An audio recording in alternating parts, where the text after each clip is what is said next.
Ngayon yung gagawin nyo lang para ma-log out yung unfamiliar device or unknown device kung saan nakalagin ang inyong Messenger account, at para hindi nyo na ma-monitor ang inyong Messenger account is swipe up nyo lang.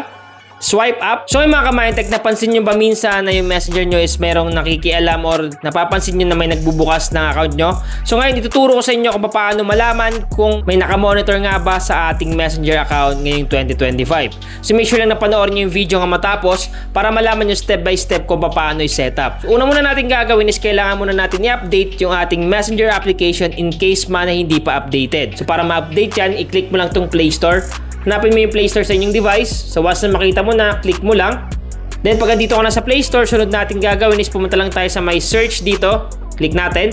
At dito sa may search bar, tap lang natin at ilagay lang natin dito or i-type yung Messenger. So once na ma-type mo na yung Messenger, lalabas yan. Once na may nakita ka ditong update, dito, i-click mo lang at patapusin mo. Para in case man may mga bagong updates, may mga bagong features, may mga bagong settings, automatic magkakaroon ang inyong Messenger application sa inyong device. Once na updated na ang inyong Messenger application sa inyong device, is pumunta na tayo sa mismong Messenger application. So i-click lang natin itong Messenger app. Click natin. Sa unang click mo ng Messenger, ito yung makikita mo. Syempre yung mga friends mo dyan. Ngayon, paano nga ba malaman kung may nakamonitor sa ating Messenger account? So ang una natin gagawin is i-click lang natin itong menu button dito sa may baba sa bandang kanan. So ito yun. Click natin itong menu. Pag naklik mo yung menu, sunod natin gagawin is pumunta naman tayo sa may settings. Dito sa may baba ng profile natin. Click lang natin itong settings dito. Pag naklik mo na yung settings, sunod natin gagawin is scroll up mo lang. Scroll up. Hanapin lang natin dito yung privacy and safety. So ito yun. I-click lang natin itong privacy and safety dito. Click natin. Then pag maklik mo yung privacy and safety, sunod natin gagawin is pumunta naman tayo sa may end-to-end encrypted chats. So ito yung hanapin nyo. Click mo lang tong end-to-end encrypted chats dito. Click natin. Pag naklik mo yung end-to-end encrypted chats, dito tayo mapupunta.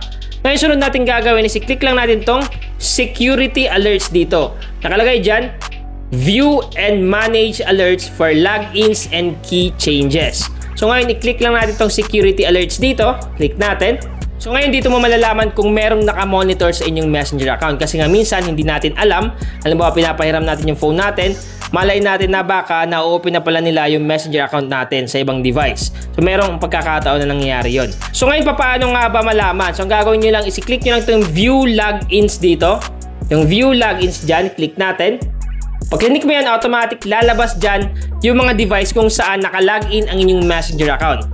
Ngayon pag may nakita ka dyan na hindi familiar or hindi mismo device mo yung gamit sa pag-login ng Messenger mo, is pwede mo siya tanggalin dito. At dito pa lang malalaman mo na katulad nito, nakalagay dito Messenger, POVA2, Facebook, POVA2, Facebook, POVA2. So same lang na POVA2, POVA2, ibig sabihin nga, yung gamit kong device, itong hawak ko is Tecno POVA2. It means na yung Facebook or Messenger account ko is nakalagin lang sa POVA2. So ibig sabihin walang ibang device na naka-access ng aking Messenger or Facebook. So mga ka-Mindtech, halimbawa gusto nyo tanggalin yung mga unknown device or unfamiliar device kung saan nakalagin ang inyong Messenger account or Facebook account, ang gagawin nyo lang is piliin nyo lang. For example ito, i-click nyo lang yan. For example ito, hindi natin to kilala. Example lang naman, so i-click nyo lang. Then makikita nyo dyan yung last scene nya, pati na yung key. Ngayon yung gagawin nyo lang para ma-log out yung unfamiliar device or unknown device kung saan nakalagin ang inyong Messenger account, at para hindi nyo na ma-monitor ang inyong Messenger account is swipe up nyo lang. Swipe up. Then sa baba may makikita kayong log out. So i-click nyo lang dito yung log out. Automatic pag click nyo yung log out is mawawala na yung inyong Messenger account dun sa device kung saan hindi familiar sa'yo or hindi sa'yo. Ngayon hindi nyo na ma-monitor yung inyong Messenger account kasi nga nilog out mo na siya. So sa ganung paraan, magiging safe na ang inyong Messenger account at hindi na basta-basta ma-open ng kahit sino man na nagmamonitor ng inyong Messenger account ngayong 2025. So sana nakatulong tong vlog ko ngayon. Once again, Mindtech PH, thank you and God bless all.